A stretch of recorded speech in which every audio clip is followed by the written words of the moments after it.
Hi, my name is Aray Valdez. I'm presenting to you the summary of the book Ciencia, Tecnologia y Proyecto Nacional from the author Pascual Perez. Well, this book emphasizes in how the world actually lives in a strong relationship with knowledge.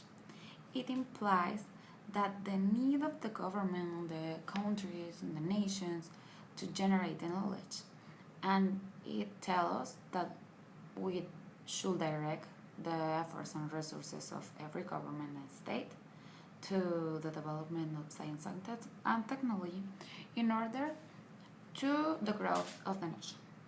The book is divided in three chapters. The first one speaks about the importance of directing the enough amount of from the government and science and technology.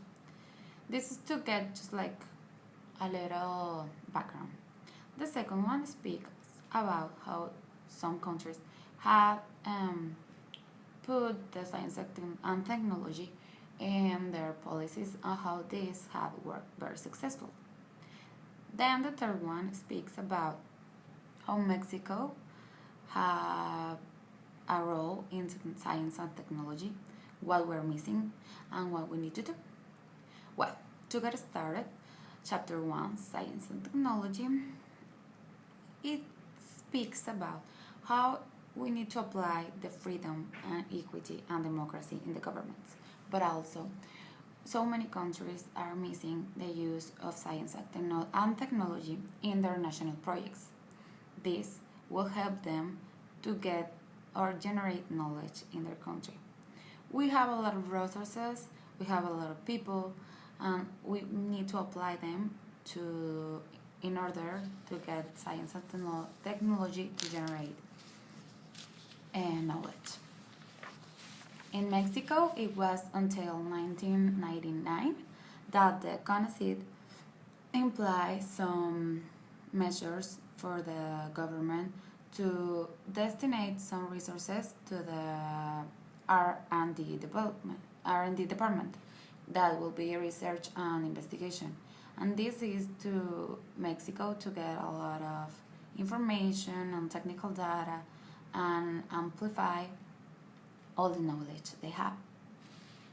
The challenge to government and industry is to start funding the basic research and development in the universities and institutions. We know that students are the better valuable resources we have because they are the ones that are in constant communication and they are all trying to get in the vanguard, and they are the best area to focus on and to put the resources to get more of science and technology developed. Then we have the situation about United States that we're talking about now in chapter 2. In the United States, after the World War II, they emphasized and using their investment to science and technology. They developed its economical role by doing this because they discovered in the war that the science of technology gave them a lot of resources that gave them advantage. So they focused the effort to that. It was with the creation of the National Research Foundation that the United States government started to apply some programs to look for existing talents to concentrate in the universities. This to get the most prepared persons with talent to the development of science and technology. Then in France, after the World War II, they started to see how countries as the United States and Japan were getting a better position in a global perspective, and they wanted to do that. They discovered that this was because they were putting their efforts in their government policy to the science and technology, and they decided to do it too. Then the European Union didn't want to get along, and by March of 2000, they started to transform its economy based on competitive and dynamic knowledge in the world. Then, Korea directs its focuses to incorporate the concern of science and technology in their policies.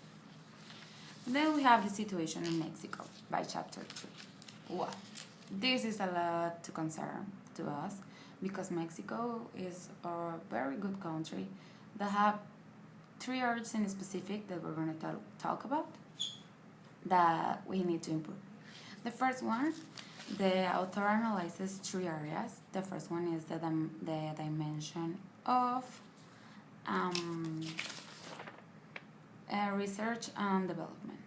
For this, the United States and Finland are the countries that have this area more developed. They are putting all their efforts to this area, seeing charts and areas of specific. Mexico is one. Mexico, Brazil, and Argentina from Latin America. They are very bad at this dimension. They need a lot to do. Then, for the dimension of telecommunications and computing, USA is the one that also is getting in the first place for the communication process capacity in the world. Mexico, the area of opportunity with them is the use of technological communication and information technologies because they are the ones that are transforming economy activity and making manufacturing more efficiency.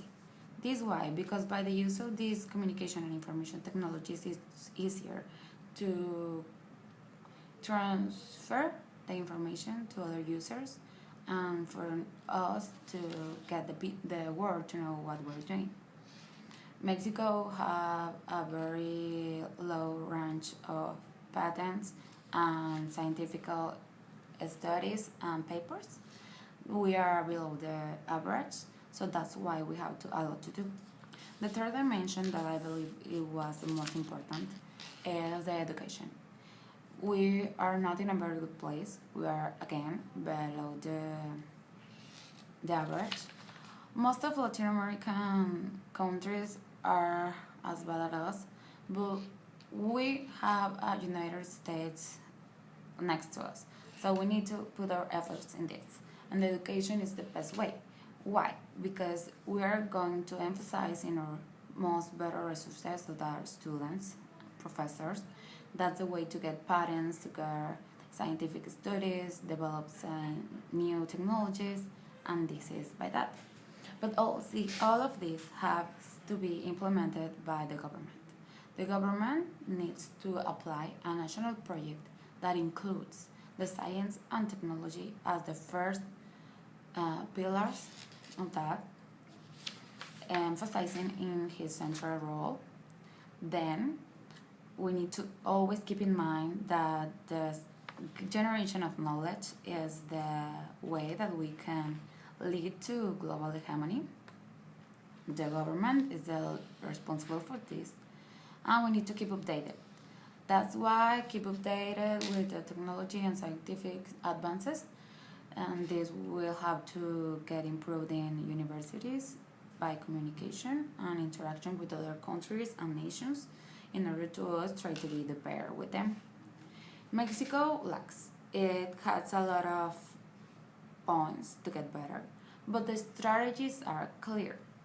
And the implementation of the national project by the government is the best way.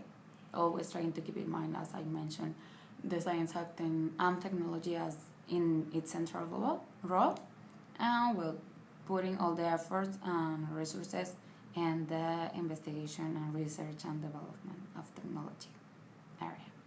Well, thank you. I hope you understand me and you find this book interesting. I believe it's a lot. It's talking about how the generation of knowledge, science, and technology are the best way for us to get to a better place in a global position. Thank you. Bye.